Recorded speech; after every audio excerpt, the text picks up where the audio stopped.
Happy birthday to you. Happy birthday to you.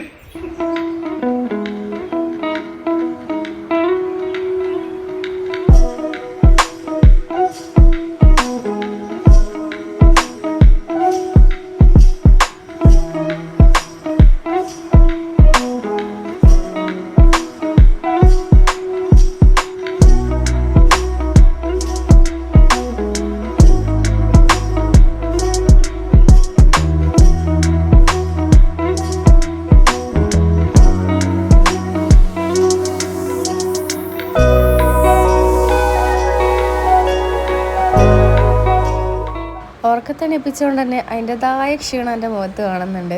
ഫവാസ്ക്ക് ഷോപ്പിൽ നിന്ന് വരുമ്പോൾ കേക്കൊന്നും വാങ്ങാണ്ട വന്നത്. അതുകൊണ്ട് ഇന്ന് രാത്രി 12 മണിക്ക് കേക്കൊന്നും മുറിക്കൂലായിരിക്കും എന്ന് കരുതി കടന്ന് ഞാൻ ആരായി. ഞാൻ കടന്നതിന് ശേഷം ഫവാസ്ക്ക് കേക്കും മേടിച്ചിട്ട് വന്നു. അതുകൊണ്ട് തന്നെ നല്ല ഉറക്കത്തിൻ്റെ ക്ഷീണത്തിലായതുകൊണ്ട് രണ്ടാളും നല്ല കോഴികളെ പോലെ ഉണ്ട്. എന്നാലും കൈക്കെല്ലാം ഒരു കുറവുമില്ല. ഗിഫ്റ്റൊക്കെ രാവിലെയാണ് കേട്ടോ തന്നത്, കൂട്ടിക്കൊണ്ടിട്ട് തന്നത്. അതിൻ്റെ വീഡിയോസൊക്കെ വ്ളോഗായിട്ട് യൂട്യൂബിൽ പോസ്റ്റ് ചെയ്തിട്ടുണ്ട്.